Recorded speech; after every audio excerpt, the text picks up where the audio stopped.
আসসালামু আলাইকুম। আমাদের সেনাপ্রধান জেনারেল ওয়াকারুজ্জামান একাধিকবার তার বক্তব্যের দৃঢ়তার সঙ্গে উচ্চারণ করেছেন, আর কোনো প্রকারের মব ভায়োলেন্স নয়, কোনো ধরনের মব ভায়োলেন্স আর টলারেট করা হবে না। শুধু সেনাপ্রধান তার বক্তব্যই নয়, সেনাবাহিনীর পক্ষ থেকেও পরবর্তীতে বেশ কয়েকটি প্রেস ব্রিফিং করা হয়েছে, সেগুলোতেও মব ভায়োলেন্সের বিরুদ্ধে স্পষ্ট কথা উচ্চারণ করা হয়েছে। মানুষ সেনাপ্রধানের বক্তব্য বা সেনাবাহিনীর পক্ষ থেকে যে সংবাদ সম্মেলনগুলো, সেই জায়গা থেকে বেশ খানিকটা আশ্বস্ত হয়েছিলেন যারা তুমুল আতঙ্কের মধ্যে দিন রাত কাটাচ্ছিলেন। কিন্তু সাধারণ মানুষ তাদের সেই শঙ্কা থেকে এখনও বের হতে পারেননি।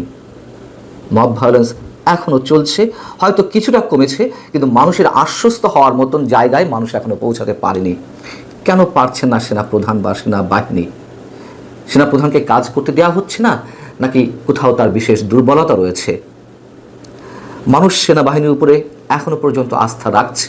আমি এখনও সেই কথাটি বলবো, হয়তো সেই আস্থার জায়গাটিতে কিছুটা চির ধরতে শুরু করেছে। সেনাপ্রধানের বক্তব্যের পরে আমরা দেখলাম যে নারায়ণগঞ্জে বিচারালয়ের মধ্যে সাবেক সংসদ সদস্য মমতাজের উপরে মবের আক্রমণ হলো। খুলনাতে আওয়ামী লীগ নেতা বেগ লিয়াকত আলীর উপরে আক্রমণ করা হলো। রংপুরে জাতীয় পার্টির চেয়ারম্যান GM কাদেরের বাড়িতে মবের আক্রমণ ঘটানো হলো। এরকম আরও অনেক ঘটনা ঘটেছে। এবং সবশেষ রোববার সাবেক CEC KM নুরুল হুদাকে একটি বিশেষ গোষ্ঠীর মানুষেরা আটক করে তার গলায় জুতার মালা পরিয়ে দিলেন। বলা হচ্ছে যে স্থানীয় জনতা, তারা স্থানীয় জনতা অবশ্যই নয়, সাধারণ মানুষের অংশ নন, নিশ্চয়ই একটি বিশেষ গোষ্ঠীর প্রতিনিধি তারা। আমি এর আগের কন্টেন্টে, খানিকক্ষণ আগে যে কন্টেন্টে ছেড়েছি, ভিডিওটি আপনাদের সামনে দিয়েছি, সেখানে অবশ্যই আমি বলেছি যে ইতিহাসের দায় অবশ্যই রয়েছে সাবেক CEC নুরুল হুদার কাঁধে। তিনি জাতির সঙ্গে প্রতারণা করেছেন। অবশ্যই 2018 সালে যে নির্বাচনটি প্রহসনের নির্বাচন, সেই নির্বাচনের জন্য দেশের ইতিহাসের বাঁক বদলে গিয়েছে, আমি এই কথাগুলো বলেছি। কিন্তু তিনি অপরাধী এটিও আমরা জানি, সবাই জানি, তার বিচার হবে, হওয়ার মতোই ব্যক্তি তিনি। কিন্তু একজন মুক্তিযোদ্ধার গলায় জুতার মালা পরিয়ে দেওয়া হবে, এটি নিশ্চয়ই সহ্য করা যায় না, কোনো অবস্থাতেই সমর্থন করা যায় না।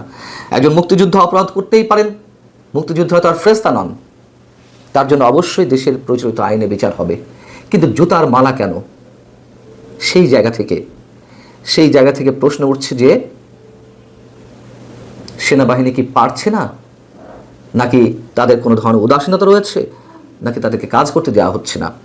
আমরা কথাও বলছি না যে সেনা সদস্যরা রাস্তার অলিতে গলিতে প্রতিটি বাড়ির সামনে তারা প্রহরা বসাবেন, কোনো ধরনের মব ভায়োলেন্স ঘটতে গেলেই সেটি প্রতিহত করবেন, এমনটা আমরা বলছি না, এটা সম্ভব নয়। কিন্তু কথা তো সত্য যে যারা মব ঘটাচ্ছেন তারা কেন এই সাহসটি পাচ্ছেন? কেন সেনাপ্রধানের স্পষ্ট বক্তব্যের পরেও, হুঁশিয়ারির পরেও তাদের মধ্যে কোনো ধরনের ভয়ের, কোনো ধরনের ছাপ দেখা যাচ্ছে না? তারা একের পর এক নানান বিষয়ে উৎসাহিত হচ্ছেন। এর কারণ অবশ্যই, এটুকু আমি নিশ্চিত করে বলবো, মব ঘটানোর বিরুদ্ধে বা মবের প্রতি উৎসাহিত যাতে মানুষ না হয়, তার জন্য কোনো ধরনের দৃষ্টান্ত স্থাপন করা যায়নি। সেনা সদস্য অবশ্যই অনেক ধরনের কাজ করছেন, তারা স্ট্রাইকিং ফোর্স হিসেবে মাঠে রয়েছেন, কিন্তু ম্যাজিস্ট্রেট পাওয়ার নিয়ে মাঠে রয়েছেন। কিন্তু মবের বিরুদ্ধে তারা কি কোনো দৃষ্টান্ত স্থাপন করেছেন? কোনো দৃষ্টান্তমূলক শাস্তি কারোর বিরুদ্ধে দেওয়া হয়েছে যারা এই ধরনের ঘটনা ঘটাচ্ছেন? GM কাদেরের বাড়িতে যারা আক্রমণ করলেন তারা তো চিহ্নিত গোষ্ঠী। সেখানে সেনাবাহিনীর পক্ষ থেকে যিনি দায়িত্বপ্রাপ্ত এলাকায় দায়িত্বে রয়েছেন, তিনি কি করলেন? তিনি খুবই সহনশীলতার সঙ্গে যারা এই কাজগুলো ঘটিয়েছেন তাদেরকে চিহ্নিত করে তার মুখোমুখি করলেন, বিচারের মুখোমুখি করেননি, কোনো ধরনের বিচারের আওতা আনেননি। কি হলো?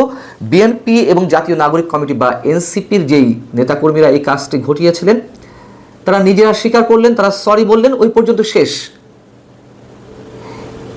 বাংলাদেশের মতো জায়গাতে অপরাধী ধরবো, তাদেরকে সতর্ক করে দেবো, সেই মানুষেরা অপরাধ থেকে বেরিয়ে আসবেন, এমনটি আশা করা ভুল। এবং সেই জায়গা থেকে অবশ্যই বলছি যে সেনাবাহিনী কেন এটির বিরুদ্ধে স্ট্রং কোনো পজিশন নিতে পারছে না, সেই প্রশ্ন উঠতেই পারে।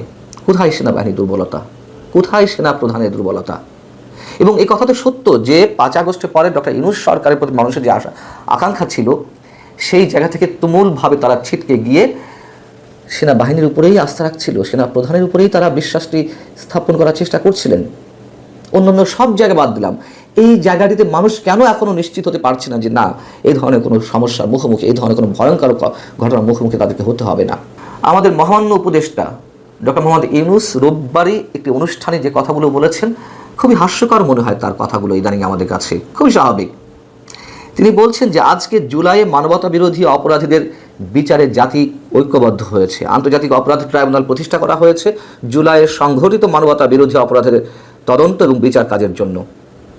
আচ্ছা, এটা কোন ধরনের কথা?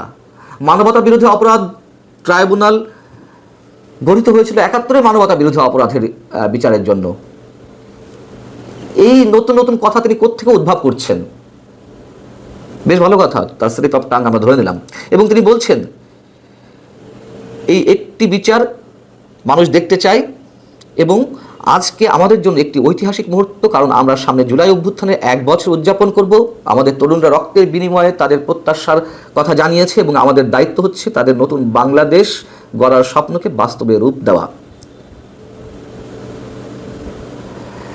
কোন প্রতিহিংসার জায়গা থেকে মানবতা বিরোধী অপরাধ ট্রাইব্যুনালে আওয়ামী লীগের বিচার হচ্ছে? আওয়ামী লীগের বিচার আমরা সবাই চাই, আওয়ামী লীগের বিচার না, আওয়ামী লীগের যারা অপরাধ, বিভিন্ন ধরনের অপরাধমূলক কর্মকাণ্ডের সঙ্গে জড়িত, কিন্তু এইভাবে কেন? এবং যেই হাজার হাজার তরুণের রক্তের কথা বলা হচ্ছে, স্পষ্টত সেই তরুণদের রক্তের সঙ্গে বেইমানি করছেন ডক্টর মোহাম্মদ ইউনূস। এই বাংলাদেশ তারা চাননি।